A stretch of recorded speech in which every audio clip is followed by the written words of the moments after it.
Regardez l'image 1. A, Il est beau ce danseur. B, J'adore cette chanson. C, La radio est trop forte. D, Tu joues bien au piano. Regardez l'image 2. A, Je peux m'asseoir ici? B, Mon chien peut venir avec moi?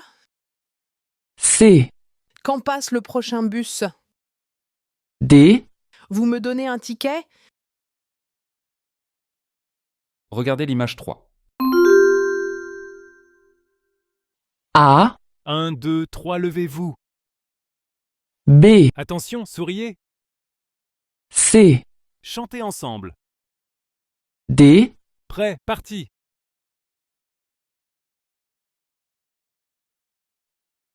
A, Oh, c'est un bon marchand de légumes. B, Demandez un plan de la ville. C, L'entrée de la préfecture est là-bas. D, Ma voiture est au parking. Bonjour madame, qu'est-ce qu'il vous arrive? Bonjour, j'ai très mal à la gorge. Est-ce que vous avez quelque chose pour moi? A, Oui, c'est plus difficile. B, Oui, je suis malade aussi. C, Oui, prenez ce médicament. D, Oui, voici votre facture. Quand est-ce que tu commences ton nouveau travail?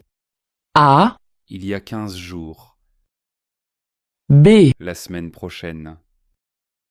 C, Tous les après-midi. D, Vendredi dernier.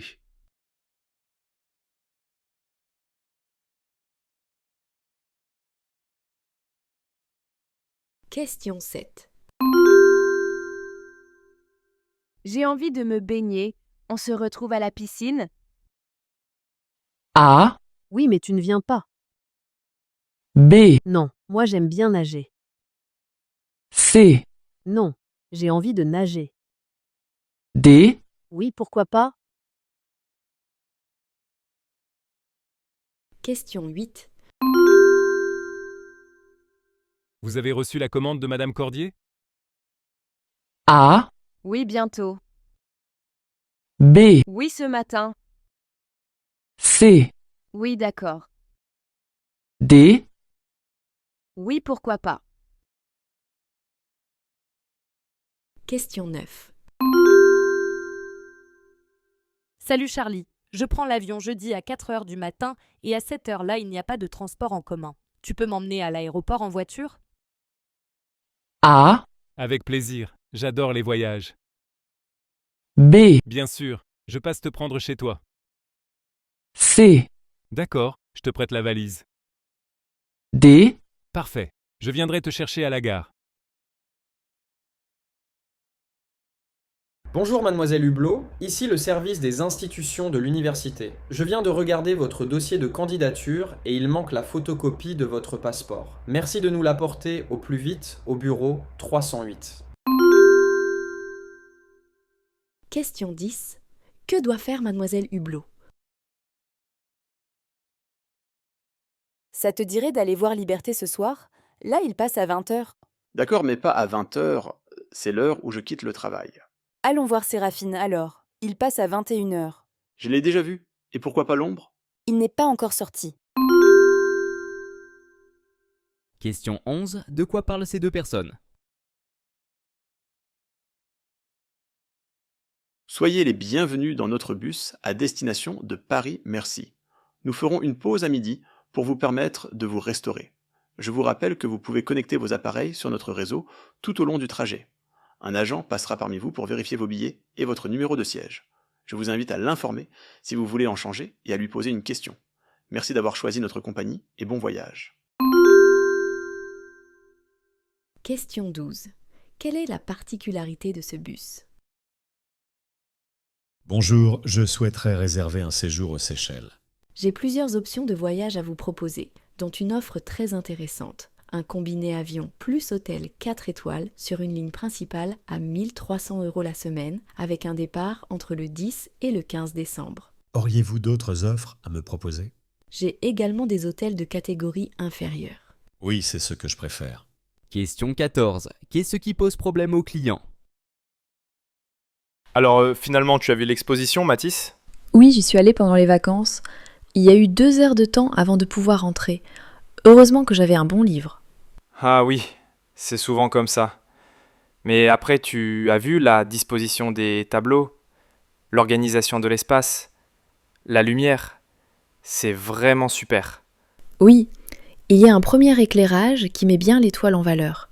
Et dans cette foule, il faut se battre pour les voir. Très sincèrement, j'aurais été plus tranquille chez moi à feuilleter une revue d'art contemporain.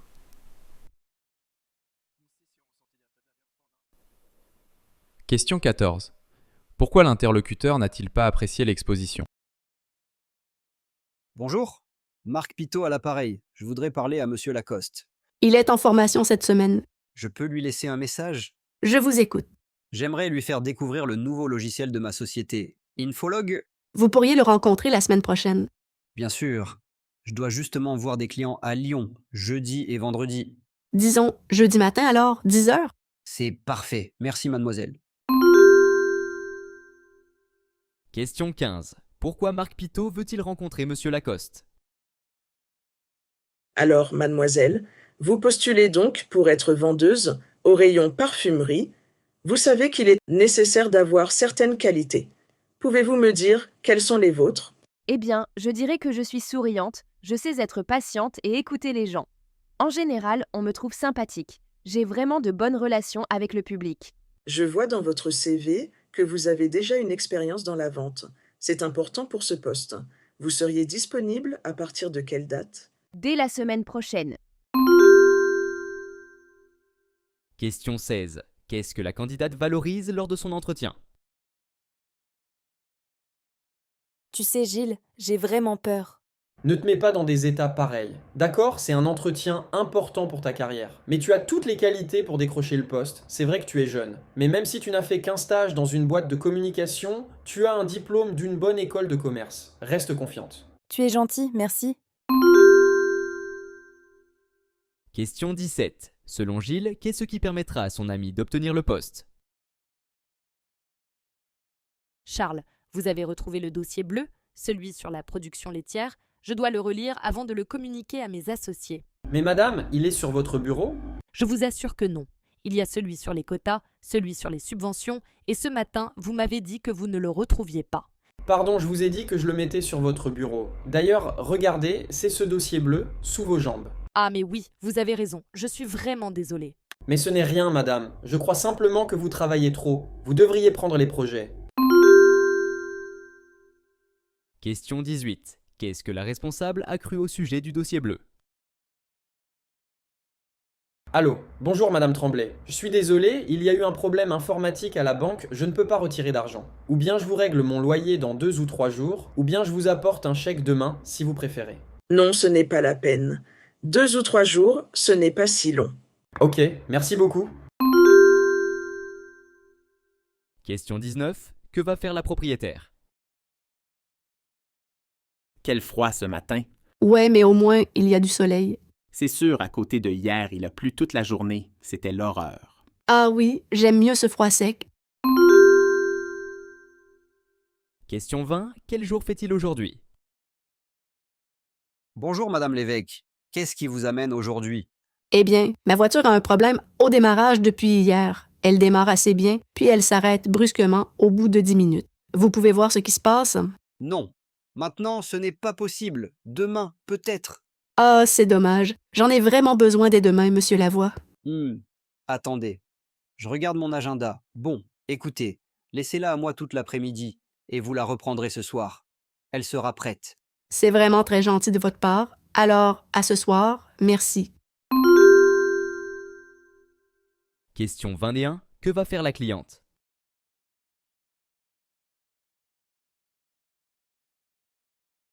Tu as vu? Je t'ai pris tes gâteaux préférés.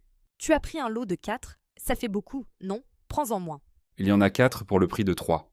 Et là, attention, parce que j'ai entendu à la radio que des supermarchés avaient dû payer des amendes pour des lots comme ça. Qu'est-ce que tu veux dire par des lots comme ça? Bah, Tu achètes un lot de 4 paquets de gâteaux en pensant que c'est moins cher que si tu les achètes séparément, et en fait, non, c'est du vol. Ah bon? Attends, je vais aller vérifier alors. Question 22. Pourquoi les supermarchés ont-ils été condamnés à payer des amendes?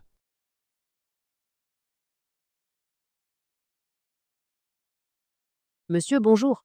Bonjour, je voudrais des billets pour la Corse, le 3 août au soir, 2 adultes, 2 enfants, un chien, une voiture et 4 vélos.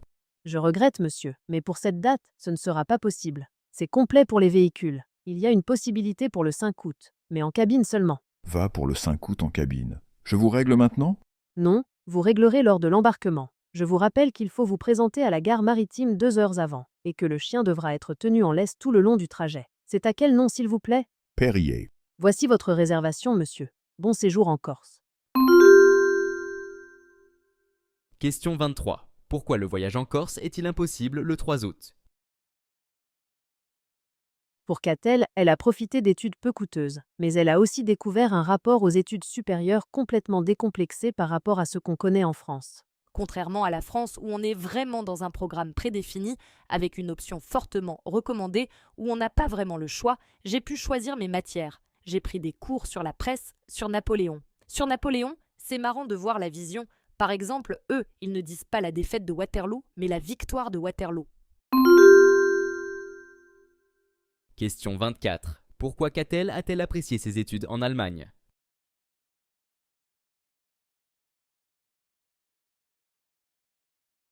Malgré les apparences, vous n'êtes pas dans une salle de danse, mais dans une école pour le Moyen-Orient et unique à Marseille. Ici, pour l'enseignement, bien sûr, la classe essentielle, mais aussi la comédie musicale, la cuisine ou bien l'électricité. Cette école parvient surtout depuis 5 ans sur la pédagogie active de réactivation dans l'intérêt de l'ensemble. On écoute la directrice de l'éducation.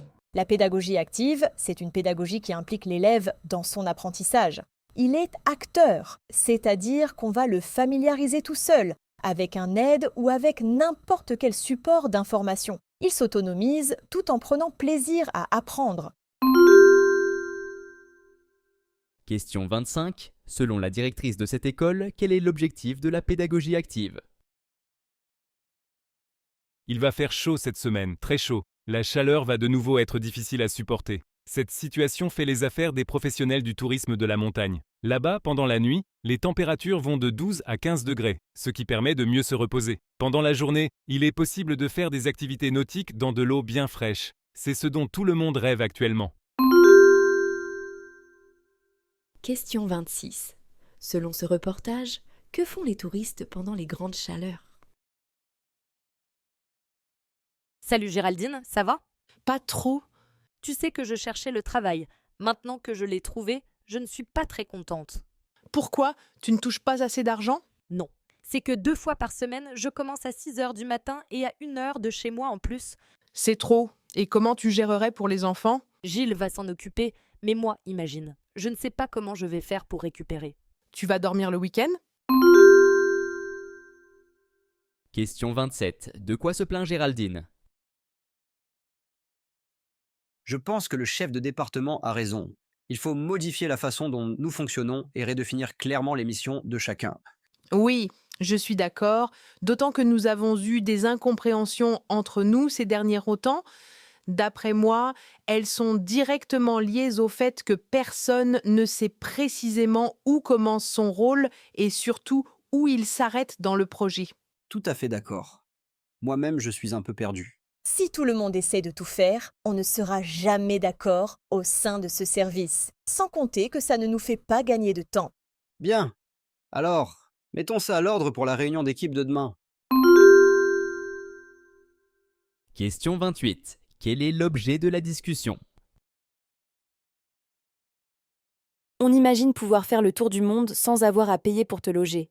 On imagine partager des cultures différentes avec des personnalités totalement gratuites. Arrête d'imaginer, ça existe. Depuis l'an dernier, près de 300 000 personnes l'ont fait, à bon marché et hors du circuit classique programmé, grâce à l'hospitalité des banques et des réseaux sociaux qui s'étendent sur les 5 continents. Son fondateur, jeune étudiant âgé de 22 ans, a son objectif final est de pouvoir la faire par l'échange par la culture. Question 29. Que propose ce reportage?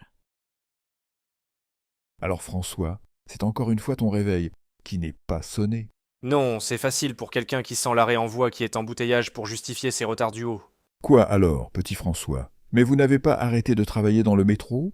Non, pas cette fois-ci, tu vois. Mais comme on se consacre comme de courant, on devait tout attendre que ça revienne. Et aujourd'hui, si tu veux tout savoir, ça a pris 2 quarts d'heure.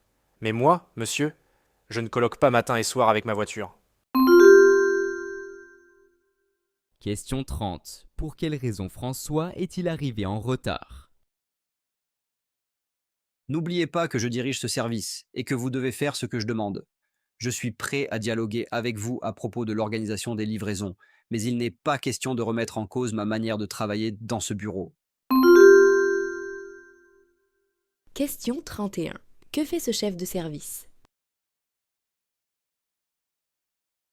Je fais une grande variation sur les façons de gérer l'argent, mais on refuse quand même 2 grandes logiques dans lesquelles il y a tout ce qui montre l'argent.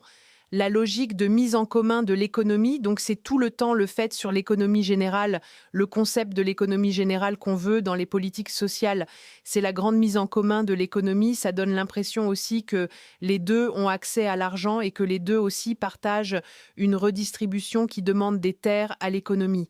Mais à la fois, on peut le voir, mais de plus en plus, les gens gèrent séparément. On voit dans les études internationales, comme vous le disiez, justement parce qu'ils n'ont pas accès à l'argent, ils n'ont pas la même possibilité en termes de gérer séparément. Selon cette intervenante, qu'est-ce qui modifie la gestion de l'argent au sein de la famille? Bonjour et bienvenue à France du Québec TV. On va commencer par les opportunités au Québec. Figurez-vous que l'on recherche plus de 300 vétérinaires pour faire face à une certaine pénurie. Chaque année, sur 90 diplômés, seulement 10 à 15 se consacrent aux soins des animaux des fermes. C'est que la pratique auprès des animaux d'élevage est particulièrement exigeante. Le travail demande beaucoup de déplacements, une bonne forme physique et une disponibilité 24 heures sur 24 et 7 jours sur 7. Pour ces raisons, peu de jeunes diplômés sont attirés par le travail à la campagne et les vétérinaires d'un certain âge continuent ça souvent parce qu'ils n'ont personne pour les remplacer. Question 33. Quel est le problème exposé? Les plus de 60 ans, ils sont près d'1 milliard sur la planète, 15 millions en France, et ce nombre a vocation à grossir. Aujourd'hui, les seniors, c'est 23% de la population française. Bientôt, ce sera 30%. Des seniors qui voyagent, qui consomment, qui s'équipent, des seniors dont la santé vacille aussi et qui entrent dans la dépendance. Un marché juteux pour les entreprises et un formidable gisement de croissance et d'emploi qui n'a pas échappé à Michel Delaunay, la ministre déléguée aux personnes âgées. Dans le secteur de l'aide à domicile, on considère qu'il faut 220 000 emplois de plus d'ici 2020. Incroyable! Aucun autre ministère ne peut proposer autant de champs de croissance. Dans ce reportage, qu'apprend-on sur les seniors?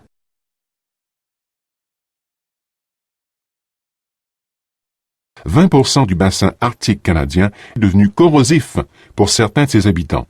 On s'inquiète beaucoup ainsi de l'élargissement de ces fameuses zones mortes dans les océans, là où l'oxygène et la vie se sont retirés.